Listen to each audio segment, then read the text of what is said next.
Hey everybody, welcome back. It's your girl Nedzine. Today is a movie review and audience recording of DreamWorks' Puss in Boots: The Last Wish, which came in theaters on December 21st, and I saw this movie with some friends on January 2nd. Before I saw the movie, I heard a lot of great reviews from so many people saying how much this was such a great movie, the animation was stunning, and that this was 10 times better than the first one.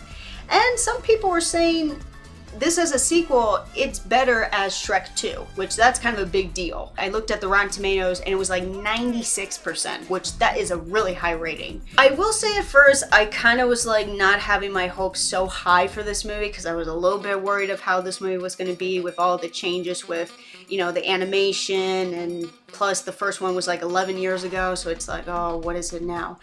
But I will say, me and my friends, we were really impressed with how good this movie was. And I was impressed of how many adults, just adults with no kids, saw this movie.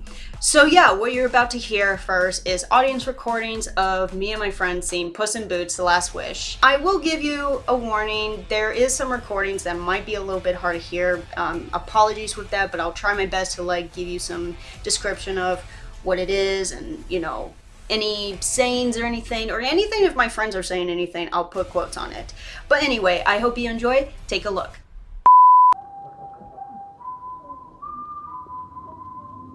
Oh God.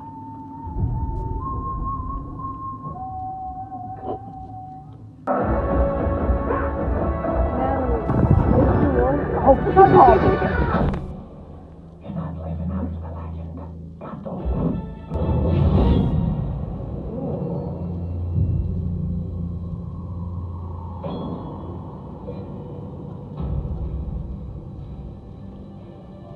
Oh my God.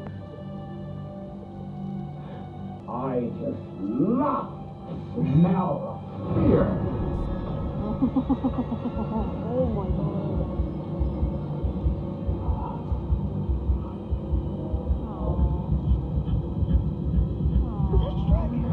What's the matter? Lights flashing before your eyes? Meow?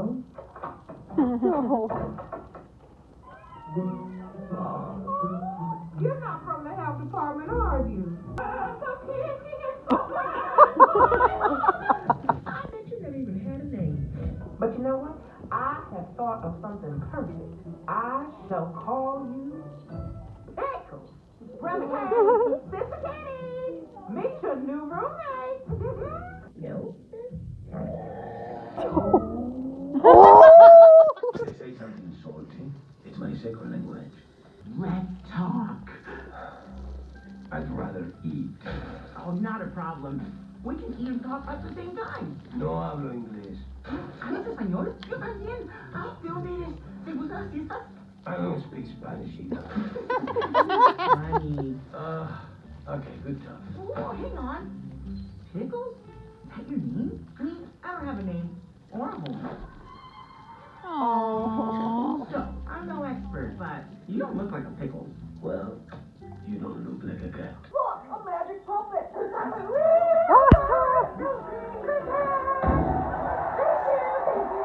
What's impressive? I've been employed the whole time.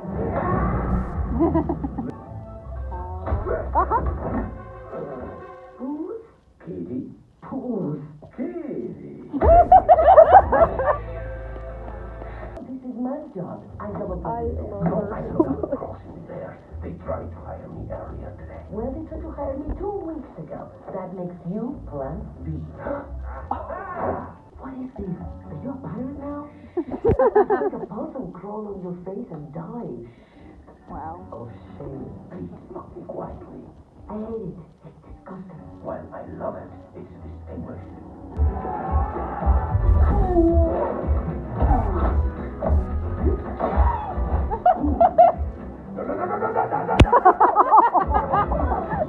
That's sick. What are you gonna do with that? You shouldn't have done that, Mike. This is. I found a sandwich in here. I think it's tuna. Right, Perro! I'm Puss's best friend. No, it isn't. And his best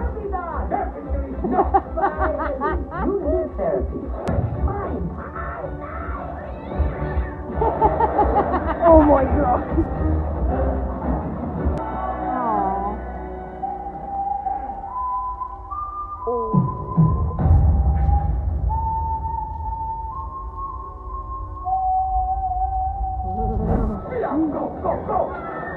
I don't believe you. That's okay, as long as you believe in yourself. What? Ray? Yeah. What's your name? Oh, I've been called all kinds of things. Dog, bad dog, stupid dog. Hey, you there, get out. Leave it, drop it. Rat face, butt nugget, for brain. That sort of thing. But you never had a name that really stuck, you know? Come on, kitty. You've got to trust me. Wait, what's going on with his eyes? Oh, they're getting bigger. Oh, kitty. You told her cute? Oh, look at her. Wait a second. Oh, with the blood. Come on. With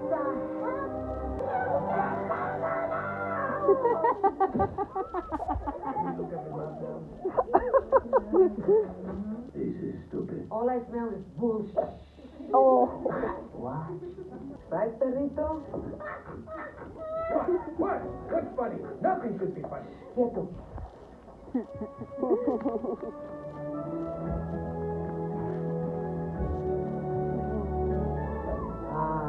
There's that handsome face I remember. Vaya conmigo. Stick sword. Perro, what are you doing? Santa Coloma wasn't a heist, Perrito. It was a church. A priest. And gas. And killing. I ran away then too. Oh. Oh! That's her at the altar. It was wrong. I know. I know. Just maybe I hurt her so badly. If you wanted to hold my hand, all you had to do is ask. Just feel free to pull me up whenever you get a chance. I was just remembering the last time I offered you my hand. Only that time, I believe you had cold feet. Oh. No, it was cowardly. It's okay. You alone at the altar. Who's? Your beautiful poofy wedding dress. Who's? It's okay. I didn't show up either. Wait, what? What do you mean you didn't show up? Oh, team friendship. Team friendship? I did not agree to this. Yeah, do better. Try harder. No, just a placeholder name, you know? I'll workshop it, okay? Go get it, Tiger. Thank you.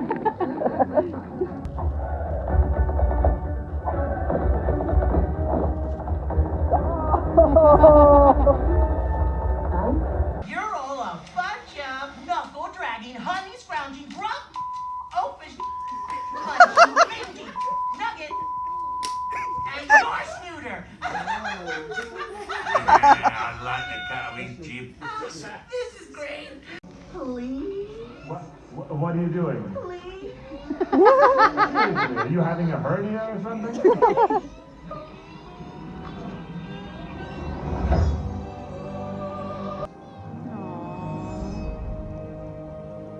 I heard there's something more. So freaking good!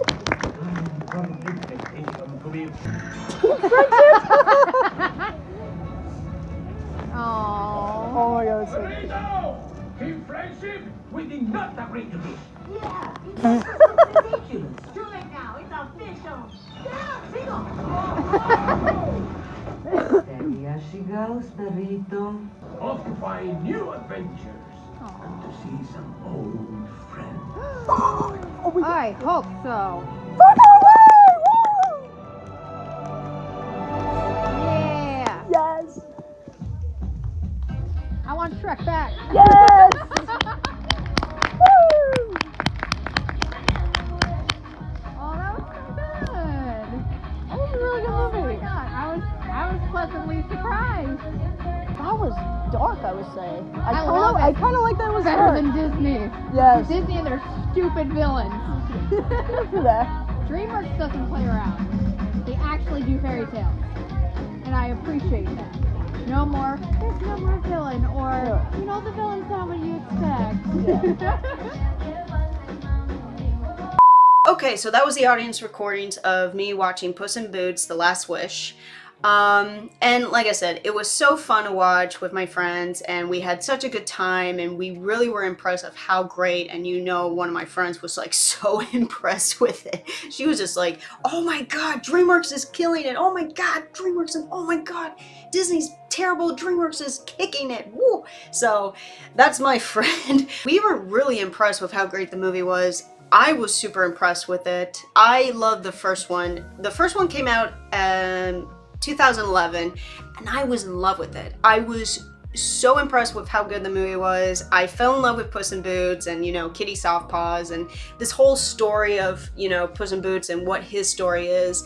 And I loved it, and I was so excited for the sequel. But it's been talked about for so long that nothing was coming around of like, okay, when is it going to be released? Is it confirmed? Is DreamWorks, when are they going to release a trailer of it? And we waited 11 years until they finally released the first trailer. So what I liked about the movie was, you know, number one, of course, the animation was amazing. The action was so much like Spider-Verse, and that's what I loved about with the action with Spider-Verse as well, was just the actions were so cool. So Puss in Boots had that same quality as well they had with Spider-Verse. One of my big things I loved about this movie was the darkness of it. I loved the grim fairy tale darkness, which I love that because it made the movie more serious and it got me more interested in the film. And you know, I feel like that's kind of like one of the biggest things of animation movies that, you know, they're not doing very often. And when I mean darkness, I don't mean like traumatizing, like, you know, the monkey scene from Nope. Like that scene just screwed me up and I was so traumatized.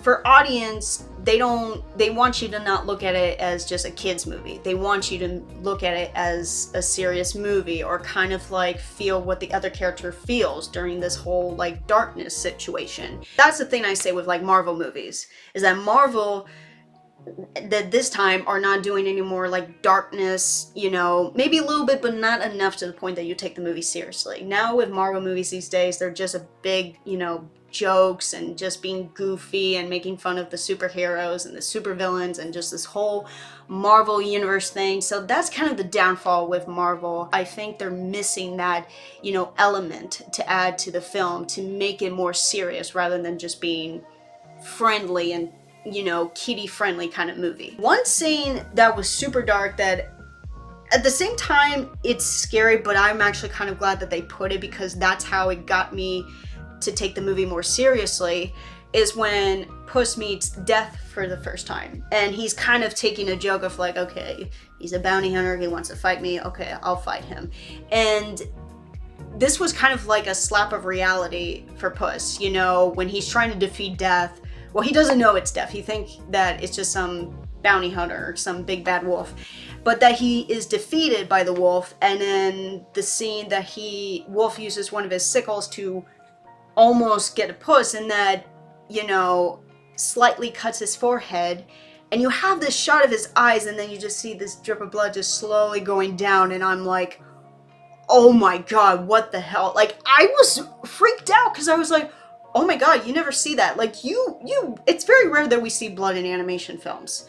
And, you know, that scene really got my attention of this film. I was like, whoa, okay, this is very different. I haven't seen that in a very long time.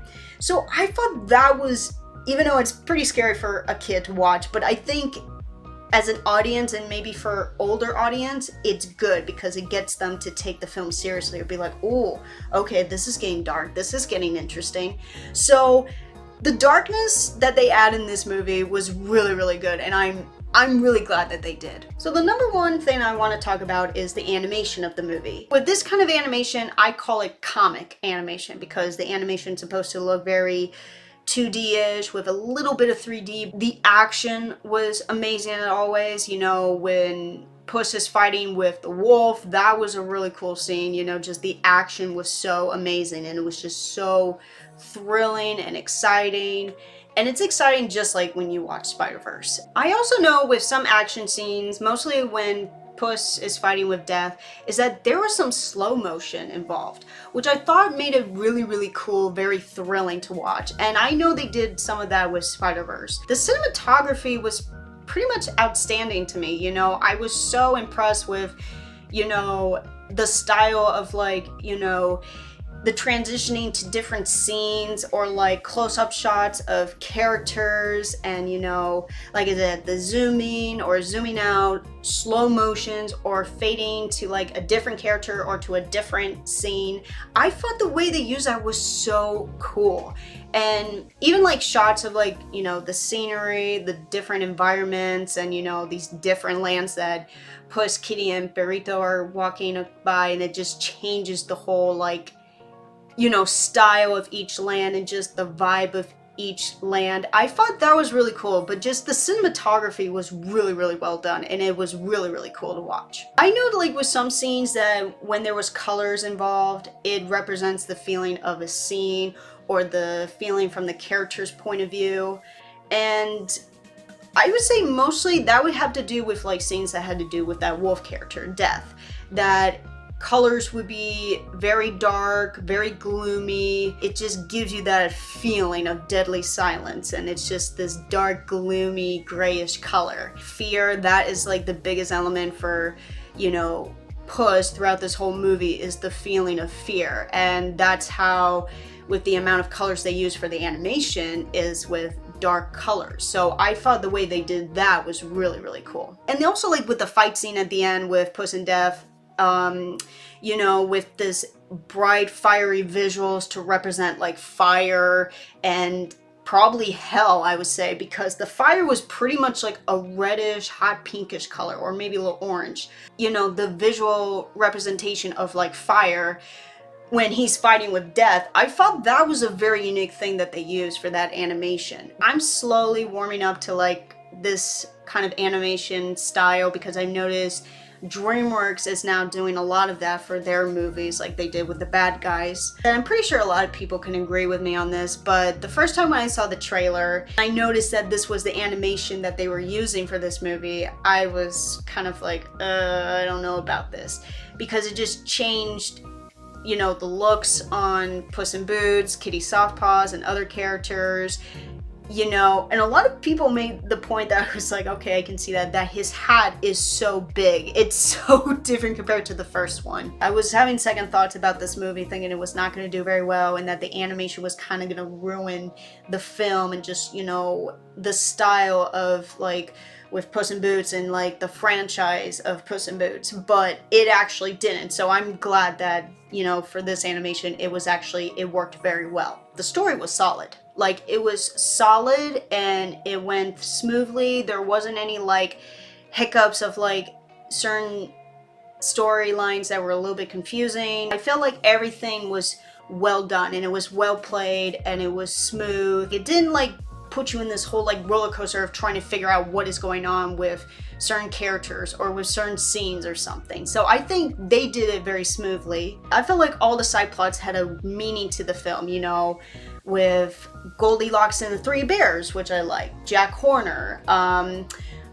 Puss in Boots' past, you know, that he was having these flashbacks of his life, and we see a little bit of like what his life was like when he met Shrek and Donkey. I found out with this one, it's supposed to be the aftermath of Shrek Forever After. The first one was before he met Shrek and Donkey, so I heard in this one it's the aftermath of like after Shrek Forever After, which is the last Shrek movie. And you know, the development with Kitty Softpaws and Perrito, and Puss and Kitty's relationship, and of course Death, who's, you know, it's just crazy. Like, his character is like amazing, but no, his side plot of like his meaning to the film was really, really good. And now with like characters, so the first one, Puss in Boots, I like how Puss has become a whole different character than in the first one.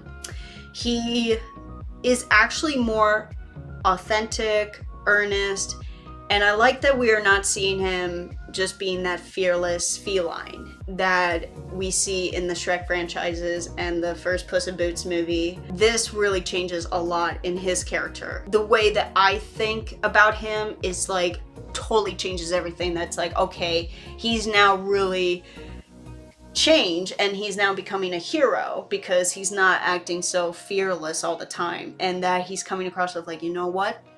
I have one life and that all that matters, and that I will be fearless, but I'm not going to be that kind of fearless that I just think so highly of myself. One scene that I thought was very interesting, and it showed a big change in his character, when he saw death the second time, or third time I would say, and he ran away, and Perrito was trying to find him. He found him all traumatized and looked like, and it was like he was having a panic attack. Like, he was just breathing so fast, he couldn't speak, and Perrito, becoming that therapy dog, rests his head on Puss's stomach to calm him down, and I thought the way they did that was so deep. It was just so emotional. The fact that we see Puss in Boots in this, you know, vulnerable state of being traumatized and having panic attacks, I just thought the way they did that, I thought that made a huge change in his character. You know, the first time when he has flashbacks of his life,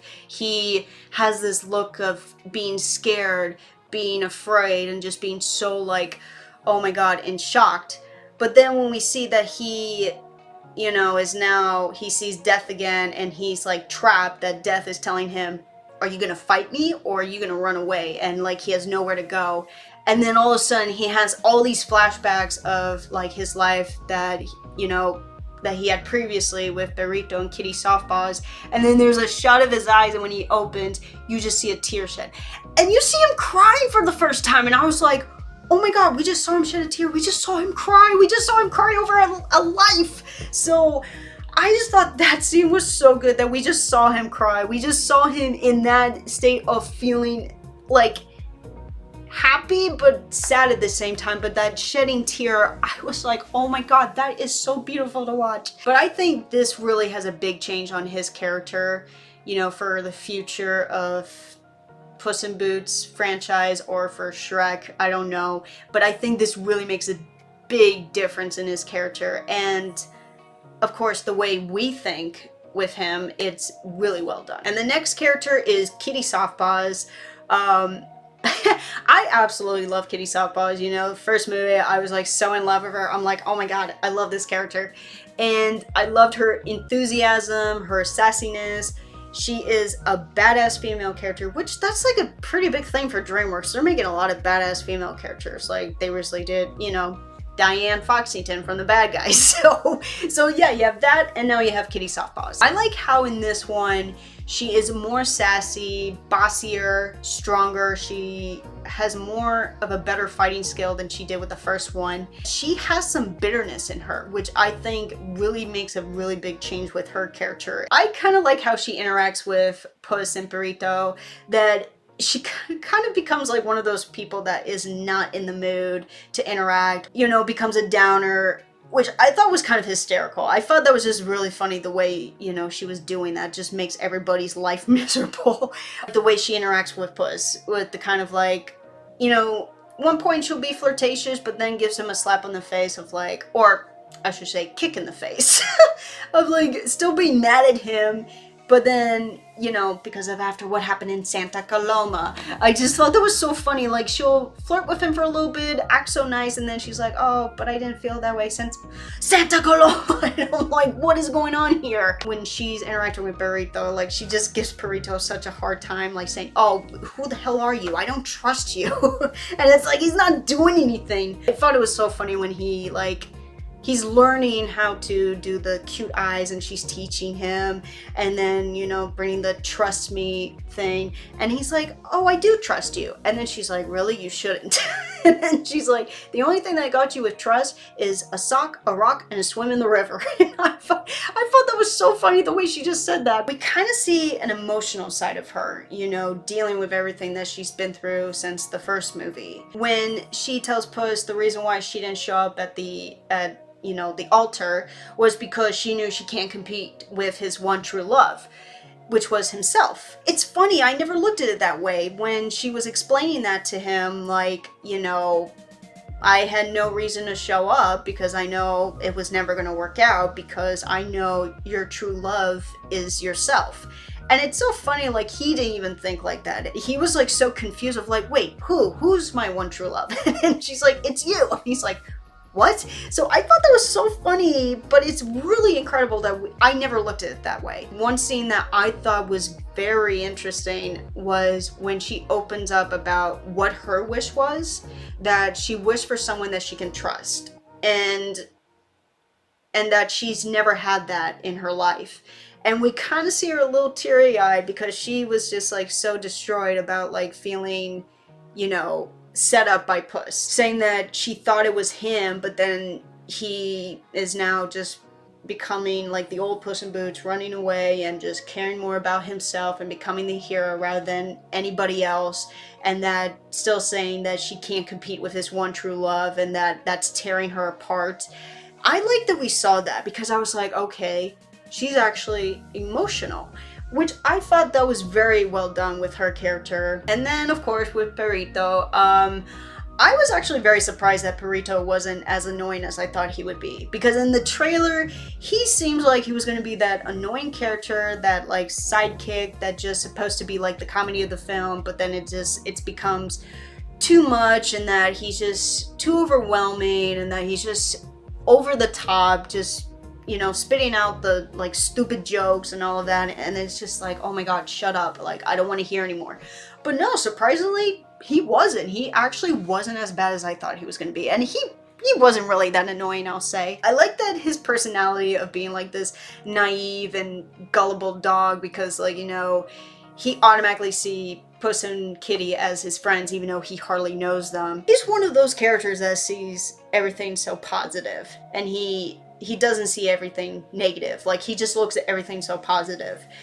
You know, when when he tells the story about how his owners tried to get rid of him by putting him in a sock with a rock and throw him in the river, and he just looks at it as a happy thing rather than a sad thing. And, you know, he makes fun of it, which I thought that was really interesting, that he didn't look at it as a negative way. Then, you know, when Puss and Kitty heard about that, they were like, your owners tried to kill you. They tried to drown you. I was laughing so hard that scene because I'm like, this dude doesn't realize what just happened to him. He's making a big joke of it. When he calmed Puss down when he was having that panic attack, and it was just such an incredible scene. And then when he starts becoming that therapy dog of like asking him what's going on and saying, you know, it's okay to be afraid. And, you know, when he opens up to Perrito about what happened in Santa Coloma, and he's giving him advice about, you know, talk to Kitty about it. She'll feel better and you'll feel better. So I like that we see that part of him, of being that therapy to Puss. And also, like, I kind of backtrack, Puss in Boots is taking that, you know, thing of like, it's okay to have help, it's okay to have that therapy, you know, thing, you know, with a dog, and that it's okay to get help, because he was kind of like closed-minded, saying, no, I don't need your help, no, I don't want no therapy, I'm not gonna rub your belly.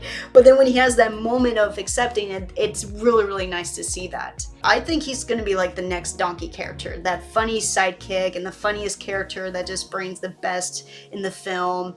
And he's just like a version with Donkey, you know, Shrek's, you know, sidekick is Donkey, best friend is Donkey. With Puss, it's Perrito. So I think that's a really, really nice thing for Perrito character, is that he's now becoming like that Donkey character. And then Puss and Kitty's dynamic relationship. In this version, I thought their relationship was more genuine. It was more real. It felt more real. Looking back with the first one, their interactions were a little bit too much. And when I mean too much, meaning like there was so much flirting. It's kind of that interaction that just makes you very uncomfortable to watch. And there were some things I was like, okay, that's too far. So when you watch the first one, their relationship, it's kind of, you know, it's just like that, like, you know, cliche of like flirting, but it's like, okay, this is too much. But this one was just so different, which I really like that. You know, I'm glad that they did it this way. I felt like the relationship was healthy, you know, in a way that they can discuss about, you know, the situation that happened in Santa Coloma, and they were open to discuss about it and how they both felt about that day, and talked it out and made up for it, saying, hey, I apologize for doing it. Hey, it's okay. I didn't show up either. No big deal.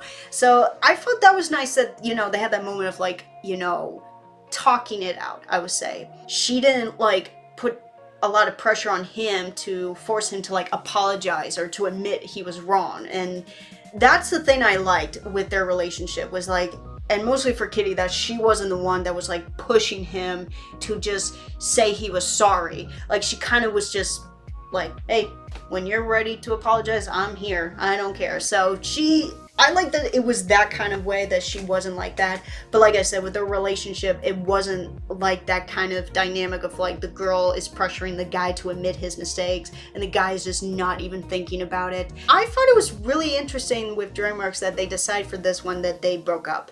That like they split, and a certain amount of time they haven't seen each other, and then they see each other again and then just go for this journey again. So I thought I was interested that they decided to do that, but I'm actually glad, because I'm wondering if they never broke up, maybe the story would be kind of not as good. But I will say, I was so surprised that the reason why they broke up and was because they were planning to get married, but they both bailed out. And I have to tell you, I never thought in a million years that would ever happen. I hope they get married in the next either Shrek 5 or Puss in Boots 3. They have to get married. DreamWorks can't do that of being like, oh, they plan to get married, but it's not gonna happen. It's still not gonna happen. No, I want them to get married. Let me see it. And of course, the best character of this whole film, and it's Death, the villain of this movie. I cannot explain to you how much I enjoy this character. And no, it's not because he's a wolf. So many people are assuming I like this character because he's a wolf. You know, if you know from the recording, you hardly could hear it, but my friend was like, hey, Mr. Wolf, and I'm like, no, that is no Mr. Wolf. That is the devil. That's the Grim Reaper. He is not just Mr. Wolf. The villain of him was so good. It was so scary, and that's what I loved about him. Was just, he was so dark. He just, oh my god, he really scared me. Like, and that was probably one of the best things throughout that film, was his character. Everybody loved his character and considered him one of the best villains ever.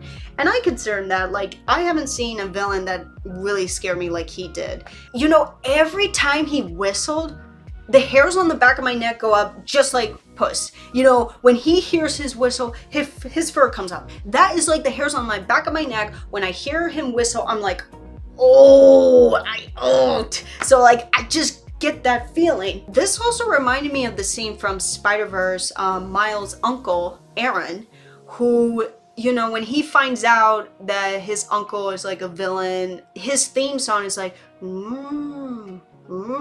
kind of that like scary, you know, vibration sound.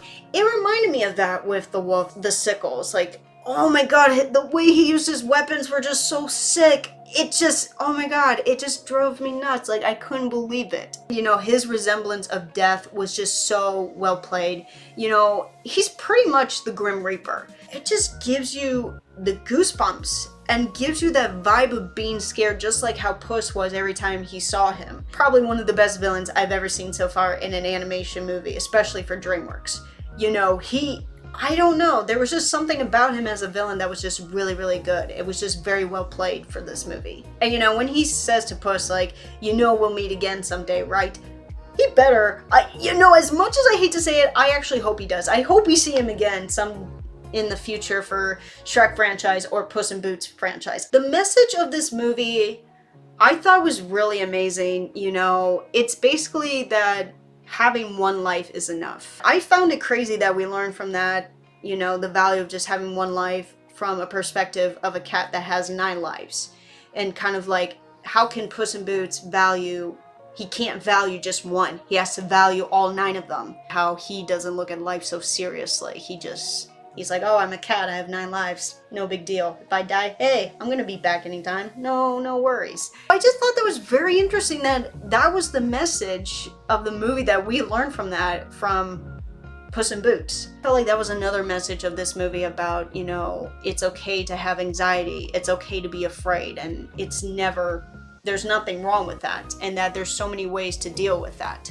So that's what I thought was a really nice message. You know, death can be a scary thing, but at the same time, you want to make the best out of your life. You know, you want to spend time with the people that you love, that you have in your life, and the good things you have in your life. When he said to Death saying, I know I can't defeat you, but I will never stop fighting for this life, I feel like that was supposed to be like a sign for him that he knows death is scary and that he can never defeat death, because I would assume that death is immortal because he can't die. So that's what I'm thinking. So that was kind of like telling him, saying, I know I can't defeat you, but I'm not going to stop, you know, fighting for my life or having the life that I have. So, you know, so that's what I thought. Another thing that was a good message for this film, and for mostly for Puss in Boots, his character is to realize that, you know, with death. So I thought that was another good thing about this movie. What is next for,